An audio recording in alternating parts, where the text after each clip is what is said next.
Assalamualaikum warahmatullahi wabarakatuh, para mahasiswa sekalian. Ya, kembali bertemu dengan saya pada malam ini untuk kuliah Pancasila dan Pendidikan Kewarganegaraan. Untuk mahasiswa baik akuntansi ataupun manajemen, ya, kita lanjutkan materi kita, yaitu masalah multikulturalisme. Ya, multikulturalisme ini keberadaannya di antara nasionalisme dan globalisasi. Jadi multikulturalisme ini adalah pada dasarnya kesediaan menerima orang lain atau budaya menerima orang lain atau kelompok lain dalam pandangan yang sama, dalam pandangan yang merupakan kesatuan dan tidak mempermasalahkan perbedaan ya, seperti budaya, etnik, gender, bahasa ataupun agama. Jadi semuanya kita anggap satu kesatuan di mana kita berada. Kemudian karakter masyarakat multikulturalisme ini adalah diidentikan dengan toleran atau hidup dalam semangat berdampingan. Ya, jadi toleran atau hidup dalam semangat berdampingan secara damai, ya, dengan tetap memegang jati diri masing-masing. Jadi kalau misalnya kita dari daerah Aceh, tetap daerah Aceh, memegang jati diri kita orang Aceh. Kemudian kalau orang yang dari luar Aceh, tetap memegang jati dirinya sebagai orang dari luar tersebut. Kemudian kalau sekiranya ada masyarakat internasional atau orang-orang dari luar Aceh atau luar negara kita atau luar daerah-daerah provinsi di Indonesia ini, maka kehidupannya itu berdampingan bersama secara damai. Inilah yang dikatakan dengan toleran menurut multikulturalisme, yaitu masyarakat, karakter masyarakatnya adalah toleran namanya. Kemudian para mahasiswa sekalian, multikulturalisme ini di antara nasionalisme dan globalisasi ini kalau kita di Indonesia ini harus kita sesuaikan bagaimana perkembangannya. Ya, jika memang masyarakat kita yang berbudaya di sebuah daerah yang belum tentu sama seperti daerah-daerah maju seperti kota Jakarta ini, kadangkala kita lihat sulit untuk bisa mengembangkan multikulturalisme ini atau hidup berdampingan dengan orang lain. Kenapa? Mungkin masih terlihat dari kesenjangan-kesenjangan yang terjadi.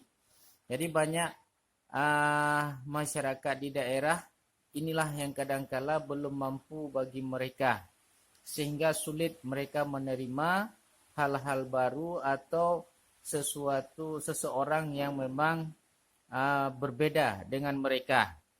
Jadi di sini ya, kalau kita melihat multikulturalisme di antara nasionalis dan globalisasi, ini yang pertama, perkembangan nasionalisme di Indonesia ini harus kita lihat semenjak masa penjajahan, di mana kesamaan perasaan kebangsaan dan persamaan nasib dengan melakukan perlawanan terhadap penjajahan baik sebelum maupun setelah kemerdekaan.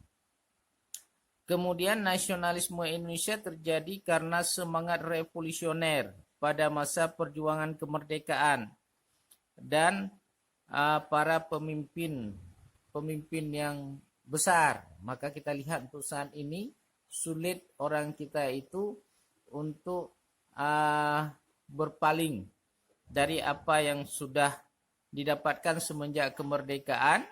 Kalau sesuai harus sesuai dengan Pancasila dan Undang-Undang Dasar, maka disitulah satu pegangan yang sulit, walaupun perbedaan atau yang dilakukan kadang-kadang cara-cara yang berbeda yang tidak mereka ketahui. Kemudian nasionalisme, persatuan dan kesatuan lebih kepada kedaulatan, integritas dan identitas bangsa. Ya, ini perlu dijaga. Ya, perlu dijaga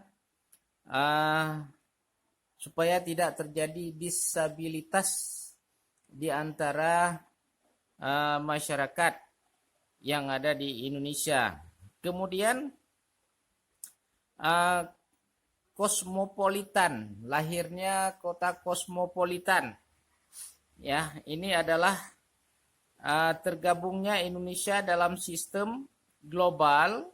Dengan adanya hal yang demikian ini, Indonesia tidak bisa menghindari bangsa lain. Nah, ini yang kita lihat yang kadangkala di dalam perjalanan bangsa Indonesia yang ada pada saat ini di kota-kota besar.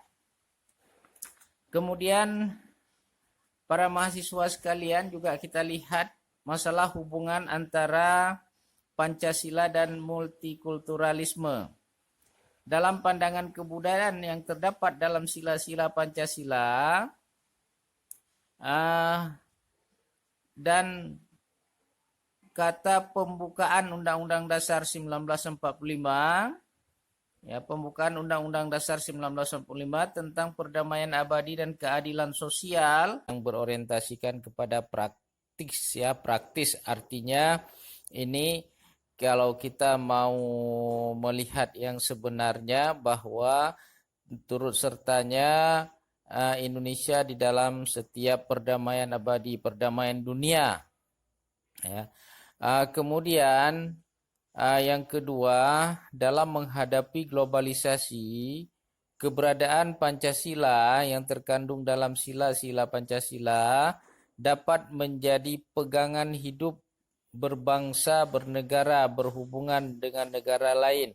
Makna di sini berbangsa antara bangsa-bangsa atau suku-suku bangsa dan juga dengan negara-negara lain, ya, di belahan dunia. Kemudian yang ketiga, kebudayaan dan nilai-nilai Pancasila menjadi salah satu prioritas untuk membangun bangsa dengan integritas bangsa dan budaya. Yang keempat, Pancasila yang memberikan nilai-nilai kemanusiaan yang hidup berdampingan. Yang kelima, perubahan dan cara berpikir pluralisme ke multikulturalisme dalam memandang Pancasila adalah perubahan kebudayaan yang menyangkut nilai-nilai dasar yang harus terwujud walaupun kadangkala ini dikatakan sulit. Nah, inilah para mahasiswa sekalian pembahasan terakhir dari nasionalisme dan globalisasi atau globalisasi dan nasionalisme pada bab ini,